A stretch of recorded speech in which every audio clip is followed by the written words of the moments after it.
Shalom Bapak Ibu, Saudara terkasih, keluarga damai. Kiranya damai, sejahtera, dan sukacita menghadiri kehidupan kita hari ini. Kita bersama kembali dalam Sapaan Damai Sejahtera di hari ini 28 Agustus 2026. Dan kita akan bersama merenungkan firman Tuhan. Mari kita berdoa, mohon pimpinan Tuhan.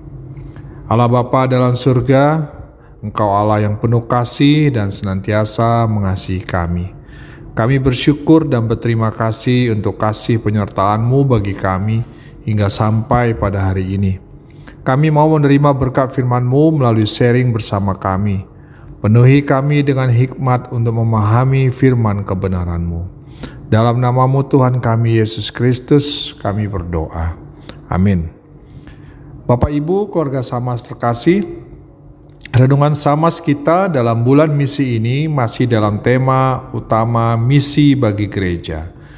Gereja yang dimaksud di sini bukanlah gedung, melainkan persekutuan umat percaya, umat Kristus.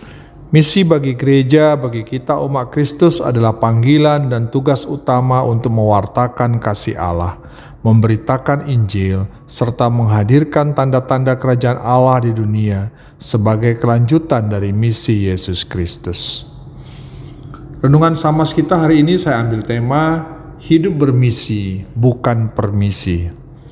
Nats renungan kita diambil dari surat Paulus kedua kepada jemaat di Korintus pasal 5 ayat 11 yang berbunyi demikian. Dan Kristus telah mati untuk semua orang, supaya mereka yang hidup tidak lagi hidup untuk dirinya sendiri, tetapi untuk Dia yang telah mati dan telah dibangkitkan untuk mereka.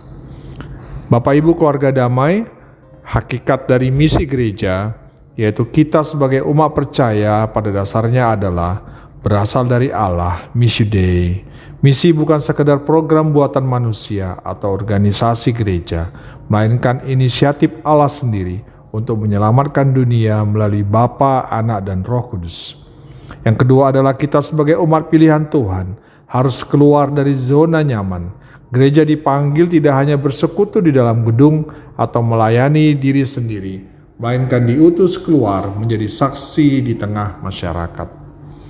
Untuk mengingatkan kita bersama, dan telah sering kita dengar dalam pelayanan firman, dan juga yang telah kita ikuti dalam pelayanan kita di gereja, bahwa misi gereja dapat dijabarkan ke dalam 5 pilar utama atau panca pelayanan gereja, yaitu pertama, kainonia, persekutuan.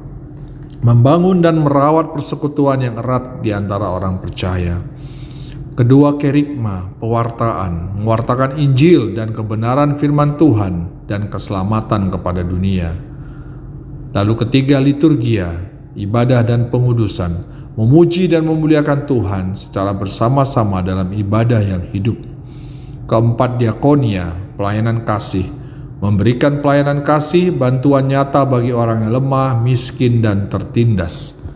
Dan yang terakhir, kelima, marturia, kesaksian, menunjukkan teladan hidup dan buah roh yang berdampak positif bagi sesama. Hidup bermisi adalah hidup sebagai utusan Kristus, yang berarti menyadari panggilan untuk mewakili Allah, membawa kasih-Nya, dan memberitakan berita pendamaian di tengah dunia, melalui perkataan serta perbuatan nyata. Sebagai utusan Kristus, kita hidup mewakili kerajaan Allah. Seperti seorang duta besar, orang percaya bertindak atas nama Kristus untuk membawa terang dan kebenaran Injil. Sebagai utusan Kristus, kita harus bisa sebagai pelayanan pendamaian, untuk hidup berdamai dan menasehati sesama agar berdamai dengan Allah. Dan sebagai utusan Kristus, kita dituntut untuk tidak hidup untuk diri sendiri, tapi mengalihkan fokus hidup dari kepentingan pribadi kepada kehendak dan kemuliaan Tuhan.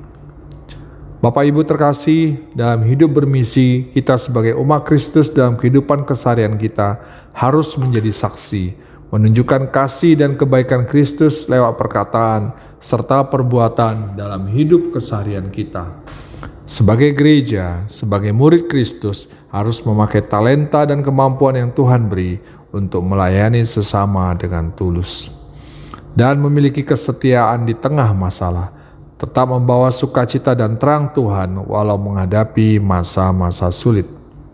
Langkah-langkah praktis dalam keseharian kita harus bersikap ramah dan peduli kepada orang terdekat di sekitar kita.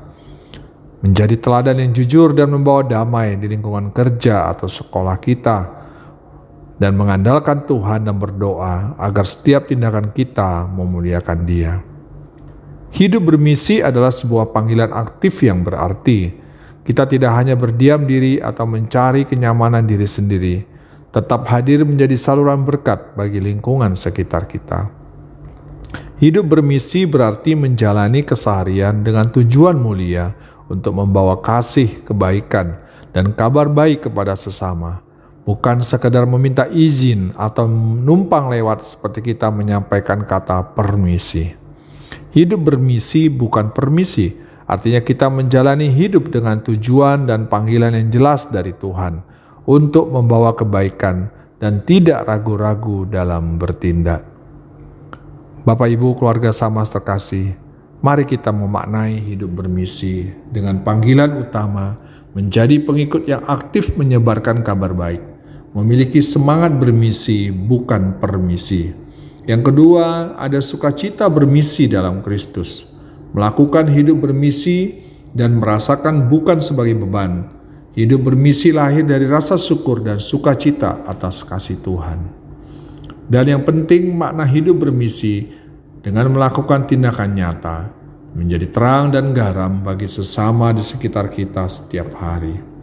Mengapa harus hidup bermisi dan bukan permisi?